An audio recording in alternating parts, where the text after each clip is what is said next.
Bihar SSC की तरफ से बहुत बड़ी बहाली की सूचना आ चुकी है दोस्तों। 11,098 पदों पर यहाँ पर वैकेंसियाँ निकाली गई हैं। 11,098 पदों पर, जिसके लिए क्वालिफ़िकेशन 10+2 होना चाहिए।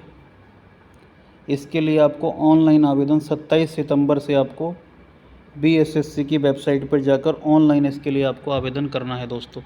इसके लिए भारत का कोई भी नागरिक आवेदन कर सकता है दोस्तों, लेकिन आरक्षण का लाभ केवल बिहार राज्य के निवासियों को ही प्रदान किया जाएगा।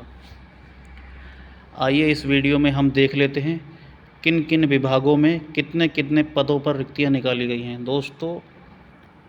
क्रम संख्या 1 पर आप देख सकते हैं निम्न वर्गीय लिपिक के लिए है पथ निर्माण विभाग में वैकेंसी है, जिसके लिए कंप्यूटर का नॉलेज होना चाहिए और टाइपिंग आनी चाहिए। क्वालिफ़िकेशन सभी पदों के लिए इंटरमीडिएट है।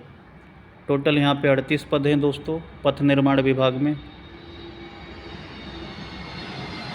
अगला जो है दोस्तों निम्न वर्गीय लिपिक के लिए ही है। यहाँ पे जो विभाग है वो है मध्य निषेध विभाग। यहाँ पे कुल मिलाकर 340 वैकेंसी हैं दोस्तों। इसके लिए कंप्यूटर संचालन में टाइपिंग स्पीड होनी चाहिए, हिंदी और अंग्रेजी में टाइपिंग आनी चाहिए दोस्तों आपके लिए, तभी आप इस पद के लिए आवेदन कर सकते हैं। अगली वैकेंसी दोस्तों निम्न वर्गीय लिपिक के लिए गृह विभाग में आरक्षी शाखा में। यहाँ पे दोस्तों कंप्यूटर नॉलेज का होना ज़रूरी है और कंप्यूटर पर हिंदी और अंग्रेजी की टाइपिंग होना अनिवार्य है। इसके लिए टोटल आपको दोस्तों 19 वैकेंसी है इस विभाग में। मध्य निषेध विभाग में 105 वैकेंसी है टोटल, जो कि महिलाओं के लिए है। क्रम संख्या 4 पर देख सकते हैं दोस्तों गृह विभाग आरक्षी शाखा में विधि विज्ञान प्रयोगशाला में। यहाँ पर जो वैकेंसी निकली वो है टोटल 10 वैकेंसी है। यहाँ पर भी दोस्तों कंप्यूटर नॉलेज के साथ साथ हिंदी और अंग्रेजी में टाइपिंग का ज्ञान होना अनिवार्य है, तो ही आप इस डिपार्टमेंट में आवेदन कर सकेंगे।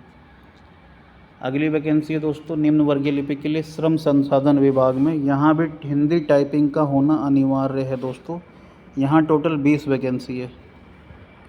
अगला देखिए दोस्तों क्रम संख्या 6 पे अल्पसंख्यक कल्याण विभाग में निम्न वर्गीय लिपिक के लिए वैकेंसी है।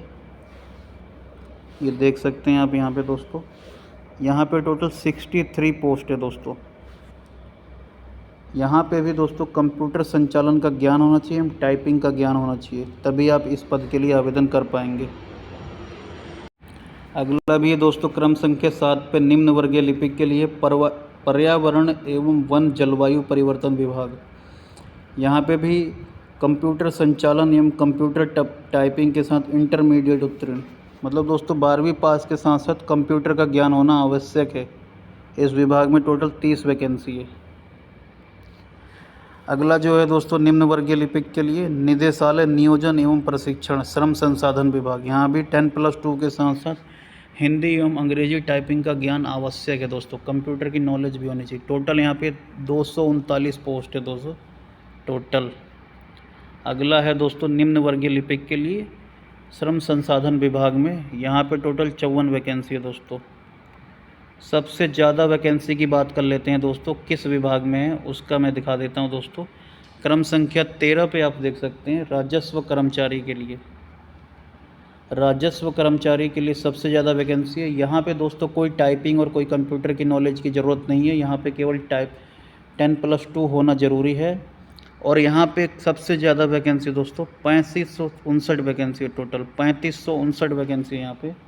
अगला जो है पंचायत सचिव के लिए पंचायती राज विभाग में। यहाँ भी टाइपिंग की ज़रूरत नहीं है दोस्तों, यहाँ पे टाइपिंग चाहिए, कंप्यूटर टाइपिंग और MS ऑफिस का ज्ञान होना चाहिए।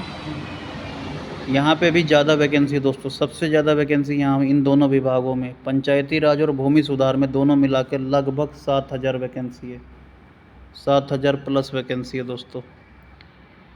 इसी प्रकार से सभी विभागों में मिलाकर दोस्तों कुल वैकेंसी जो है ये देख सकते हैं अलग अलग विभागों में पशु एवं मत्स्य संसाधन में, सहकारिता विभाग में, मंत्रिमंडल सचिवालय में टोटल 11,098 वैकेंसी है दोस्तों। 11,098 वैकेंसी है यहाँ पे बिहार एसएससी की तरफ से निकला है। आपको और क्या क्या सावधानियाँ रखनी है आवेदन करने से पूर्व, ये देख लें दोस्तों।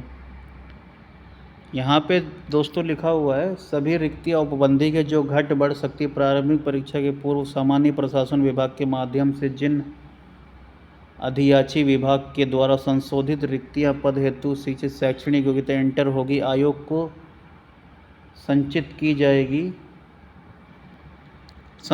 की जाएगी तो उन रिक्तियों को भी इस विज्ञापन की रिक्तियों में समावेशित किया जाएगा। कहने का मतलब है दोस्तों यहाँ पे और वैकेंसियाँ बढ़ सकती है, प्लस हो सकती है, माइनस नहीं होगी। जैसे ही विभागों से सूचना मिलेगी इसमें और वैकेंसियाँ बढ़ सकती हैं। आइए देख लेते हैं दोस्तों इसके अंदर उम्र सीमा कितनी रखी गई है। उम्र सीमा की बात करें तो दोस्तों काफ़ी एज है इसके लिए। जनरल वालों के लिए 37 तक है, इसमें 18 वर्ष मिनिमम है, 37 वर्ष इसमें मैक्सिमम है। अनारक्षित वर्ग के जो पुरुष होंगे उनके लिए 37 वर्ष है दोस्तों, और जनरल कैटेगरी की जो महिलाएं होंगी दोस्तों उनको 40 वर्ष तक की आवेदन कर सकते हैं। पिछड़ा वर्ग, अत्यंत पिछड़ा वर्ग पुरुष महिला के लिए 40 वर्ष है। अनुसूचित जाति और जनजाति के उम्मीदवार 42 वर्ष तक आवेदन कर सकते हैं दोस्तों। आयु सीमा की आपकी जो गणना है वो दोस्तों आपकी 1 अगस्त 2023 से की जाएगी।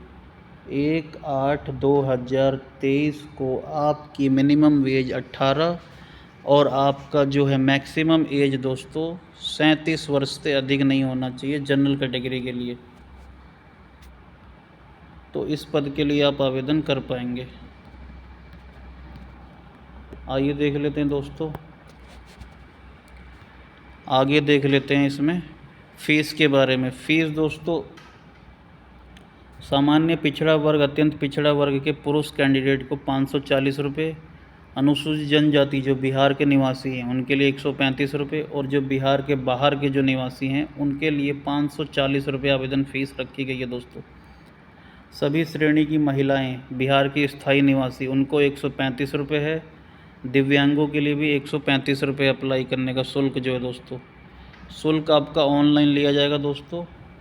ऑनलाइन जब आप फॉर्म भरेंगे वहाँ पे लिंक आएगा, debit card, UPI, credit card इत्यादि से आप पेमेंट कर सकते हैं। इस वैकेंसी में दोस्तों महिलाओं के लिए 35% आरक्षण है, तो महिलाएं भी इसके लिए आवेदन कर सकती हैं दोस्तों।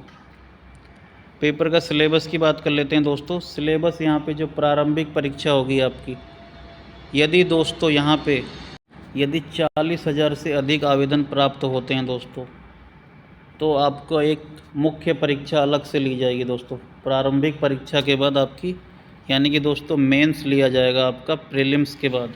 प्रारंभिक परीक्षा के बाद आपका मेंस परीक्षा लिया जाएगा, क्योंकि 40,000 से अधिक कैंडिडेट आवेदन इसमें ज़रूर करेंगे